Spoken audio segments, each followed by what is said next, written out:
le PDG dans des eaux troubles. Ali Bongo Ndimba, par la bouche d'Ali Akbar Onanga, revendique la paternité du PDG. Ça voudrait dire tout simplement que Blaise Lembe et Ali Bongo vont s'affronter par la bouche d'Ali Akbar Onanga, puisque c'est lui le représentant d'Ali Bongo Ndimba. À Libreville, écoutons ce qu'ils ont à dire et donnez vos avis en commentaire. Merci. Camarades militantes, camarades militants, voici donc le texte qu'Ali Akbar Onanga Yobege va vous lire de ma part.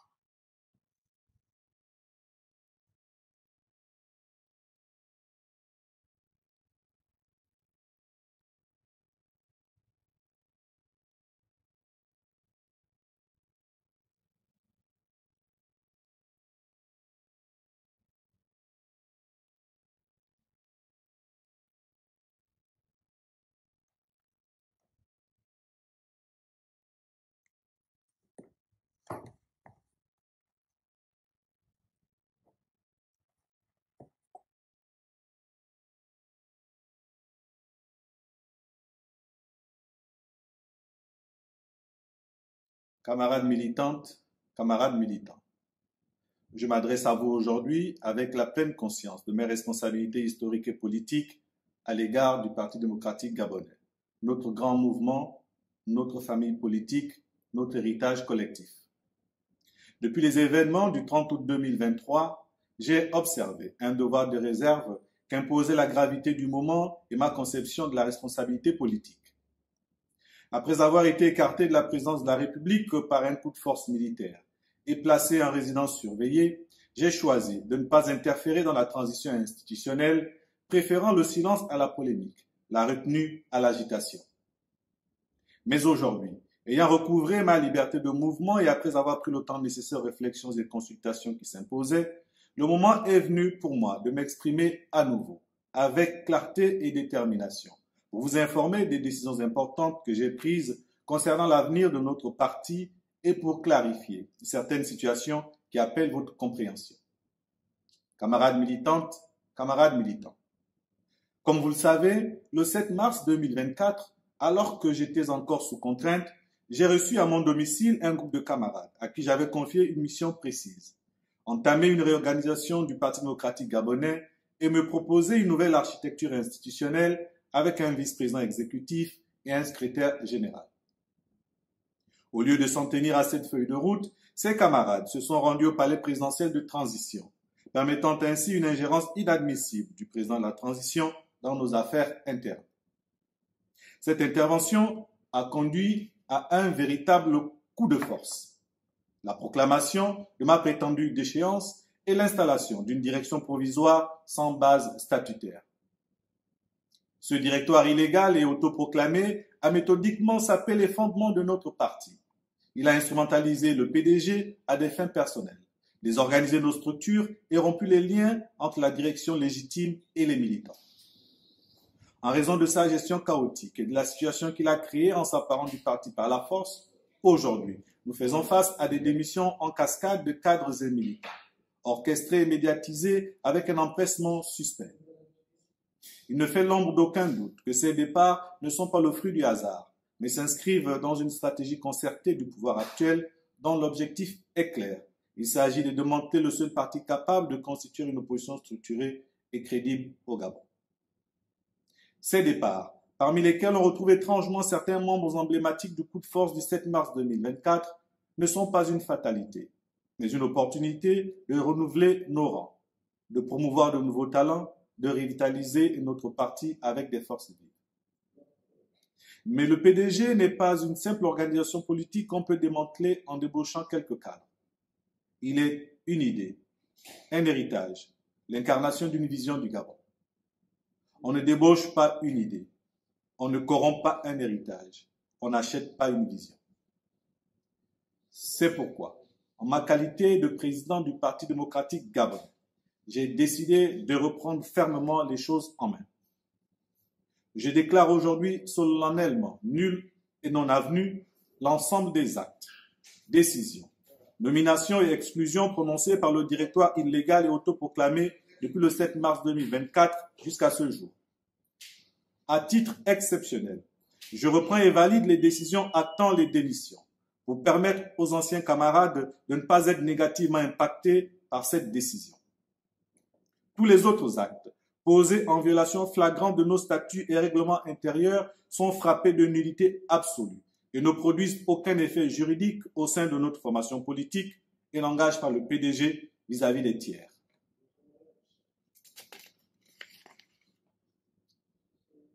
En conséquence, les instances dirigeantes valables et opposables à tous sont celles issues de mes décisions antérieures au coup de force du 7 mars 2024, à savoir, premièrement, la décision numéro 004-PDG-DCP du 24 décembre 2022 portant nomination du cabinet du distingué camarade président et du secrétariat exécutif. Deuxièmement, la décision numéro 001-PDG-DCP du 21 juin 2023 portant nomination du Conseil consultatif des sages, du comité permanent du bureau politique et du bureau politique. Numéro 3, les nominations résultant de la communication faite par le secrétariat exécutif en date du 30 juillet 2023 concernant les membres du Conseil national, du comité central et les membres de l'exécutif local. Sous réserve des ajustements contenus dans toutes mes nouvelles décisions déjà prises ou que je prendrai ultérieurement, ainsi que des démissions déjà actées et de la prise en compte normale des éventuels décédés, ces instances dirigeantes ainsi constituées demeurent les seules instances dirigeantes légitimes et fonctionnelles du PDG jusqu'à leur renouvellement complet au prochain congrès. Au demeurant, j'instruis d'ores et déjà le secrétaire général de procéder à l'actualisation complète du fichier militant afin de faire le point exact du nombre d'adhérents du PDG demeurés fidèles et loyaux au parti. Camarades militantes, camarades militants. Cette reprise en main du parti emmène naturellement une question que je veux clarifier une fois pour toutes. Le 18 septembre 2024, j'ai effectivement déclaré dans une lettre publiée par mes avocats, je cite, « Je tiens à réaffirmer mon retrait de la vie politique ainsi que mon renoncement définitif à toute ambition nationale. » Fin de citation. Cette déclaration, que j'assume pleinement, traduit ma décision personnelle de ne plus briguer de mandat électif national. Toutefois, cette position ne constituait en aucun cas une démission de la présidence du Parti démocratique gabonais. Nos textes fondamentaux prévoient des procédures claires pour une telle démission que je n'ai jamais engagée. On peut parfaitement diriger un parti politique, qui est d'abord une association de citoyens partageant des valeurs communes, sans exercer de mandat national ni nourrir d'ambition personnelle. Mais je ne peux pas passer sous silence un discours aujourd'hui entretenu par les usurpateurs qui, dans une tentative grossière de légitimer leur prise de contrôle illégale du parti, prétendent s'appuyer sur ma déclaration du 18 septembre 2024. Je tiens ici à dénoncer fermement cette manipulation des faits et des intentions. Non seulement cet argument ne résiste pas à l'analyse objective de la chronologie, puisque leur coup de force interne date du 7 mars 2024, soit plus de 6 mois avant la dite déclaration, mais en admettant même que ma déclaration ait pu poser question. Pourquoi ne sont-ils pas conformés aux stipulations statutaires en vigueur? Pourquoi ne m'ont-ils pas, conformément à nos textes fondamentaux, demandé de convoquer régulièrement les instances du parti, ce que j'aurais très certainement fait, afin de délibérer démocratiquement sur ma prétendue mise à l'écart? La vérité, camarades, c'est qu'ils n'ont jamais voulu respecter nos statuts. Leur objectif n'a jamais été la transparence, la légalité ou la concertation. Leur démarche fut de bout en bout illégitime, opaque et unilatérale. Ce n'est donc pas ma déclaration du 18 septembre 2024, intervenue bien après le coup de force, qui est la cause de leur trahison, mais bien un alibi ex post pour justifier une prise illégale de contrôle du Parti démocratique gabonais. Je dénonce ici avec force cette félonie, ce mensonge manifeste et ce détournement indigeste de notre histoire collective. Je laisse désormais les auteurs de cette forfaiture seuls, face à leur conscience et à l'histoire. Quant à moi, j'ai choisi de tourner une nouvelle page, celle d'un engagement renouvelé, d'une transmission apaisée, d'une fidélité assumée à l'esprit de notre parti. J'avance désormais avec toutes celles et ceux qui, reconnaissants et sincères, auront fait le choix libre et conscient de faire vivre les idéaux du Parti démocratique gabonais.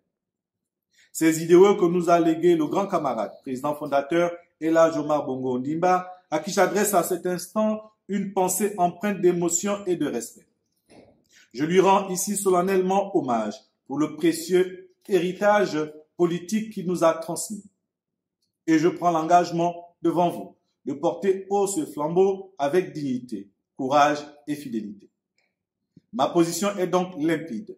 Je n'ai plus d'ambition électorale personnelle, mais j'ai un héritage politique à préserver, un flambeau à transmettre et des idées à faire vivre à travers notre parti et ses militants. Après plus de 3 décennies dans la vie politique gabonaise, j'estime avoir une expérience précieuse à partager avec les nouvelles générations. Bien entendu, le Parti démocratique gabonais conserve intacte sa vocation première de concourir à la conquête démocratique du pouvoir. Le fait que je ne sois plus candidat à un mandat national ne constitue nullement un obstacle à cet objectif. Notre parti recèle en son sein de nombreux talents, hommes et femmes, parfaitement capables d'incarner nos idéaux et de porter nos couleurs lors des futures échéances présidentielles. L'objectif premier des partis politiques demeure la conquête du pouvoir pour servir le peuple. Mais cet objectif ne doit jamais être attaché à la situation d'un individu, fût-il président du parti. C'est pourquoi la réorganisation que nous engagerons portera, entre autres, réformes majeures sur la modification des dispositions statutaires concernant la désignation du candidat du parti à l'élection présidentielle. Ces adaptations permettront au Parti démocratique gabonais de présenter un candidat en dehors de la personne du président du parti, garantissant ainsi notre pleine capacité à reconquérir le pouvoir à l'avenir. Camarades militantes, camarades militants, conformément au statut du parti et dans l'attente de l'organisation du congrès, j'ai décidé de réajuster les instances du parti. L'objectif est double. Mettre notre formation en ordre de bataille pour les prochaines échéances électorales et nous donner les moyens d'opérer l'aggiornamento que tous les militants appellent de leur vœu.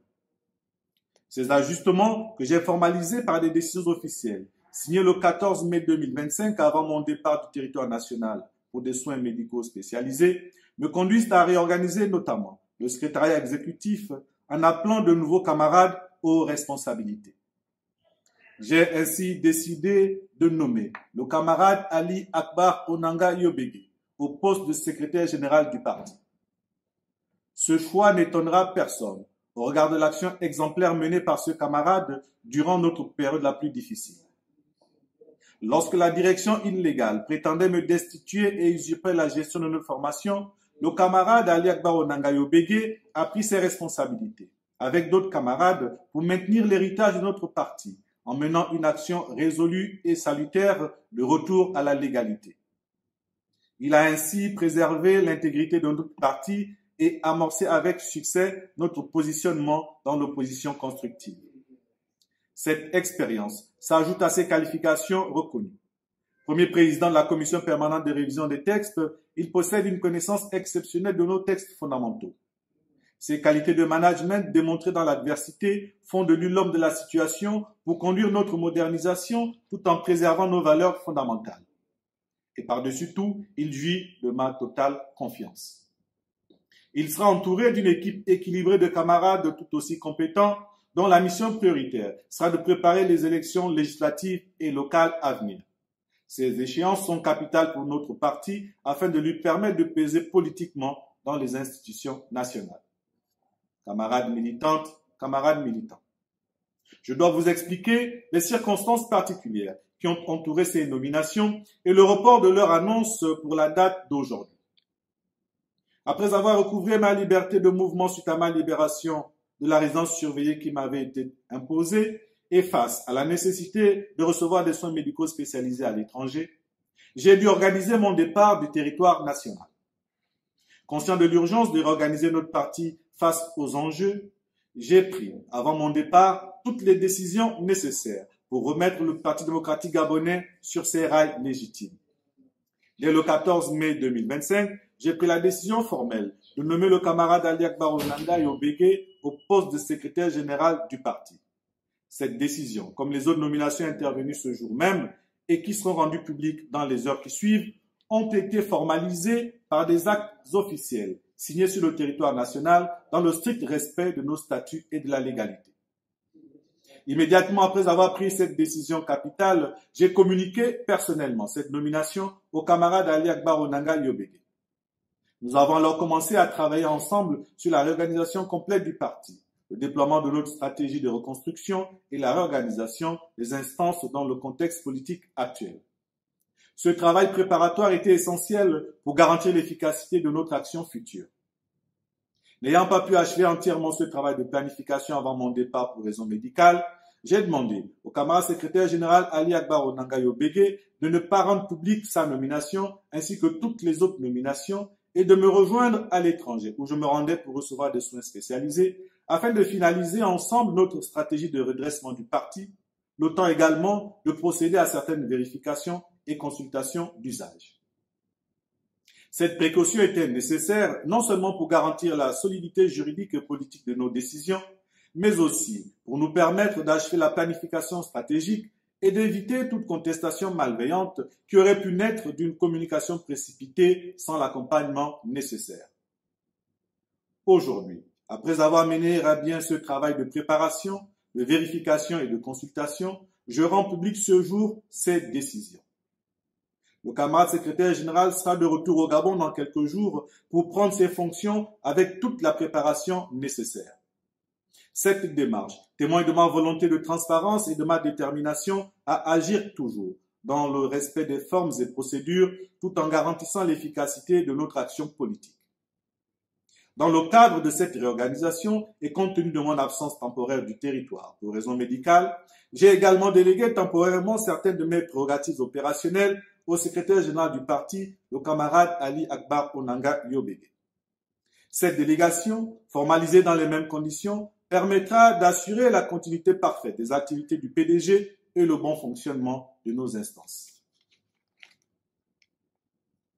La délégation accordée au secrétaire général couvre exclusivement les aspects opérationnels essentiels.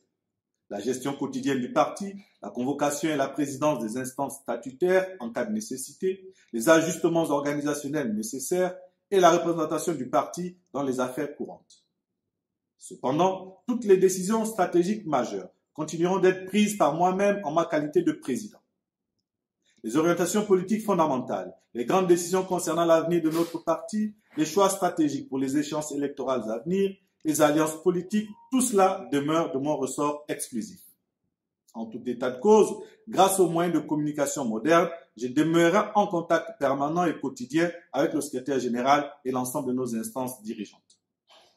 Camarades militantes, camarades militants, je vous appelle à l'unité, au dépassement des rancœurs, à la réconciliation. Certains qui ont failli seront sanctionnés, d'autres pourront être réintégrés. Ce n'est pas la vengeance qui doit nous guider, mais la justice et la responsabilité. Quant à ceux qui ont quitté notre parti, laissons l'histoire juger de leur parcours. Notre porte reste ouverte à ceux qui souhaiteraient sincèrement revenir, mais notre priorité va à ceux qui sont restés fidèles en dépit des circonstances du moment. À nos militants, je dis, restez mobilisés, restez unis, restez fidèles à nos valeurs pendant cette période. J'affirme que notre parti s'inscrit aujourd'hui dans l'opposition politique au pouvoir en place, qu'il aura vocation à formuler avec vigueur des propositions pour le développement de notre pays, que notre contribution au débat démocratique demeurera active et pertinente. J'assume d'être le président du Parti démocratique gabonais aujourd'hui, pour rassembler, non pour diviser, pour ouvrir un avenir rénové, non pour restaurer un passé figé. Ensemble, continuons à écrire l'histoire du Parti démocratique gabonais et à servir le Gabon, avec la même détermination, la même fidélité à nos valeurs, la même ambition pour notre pays. Je vous remercie.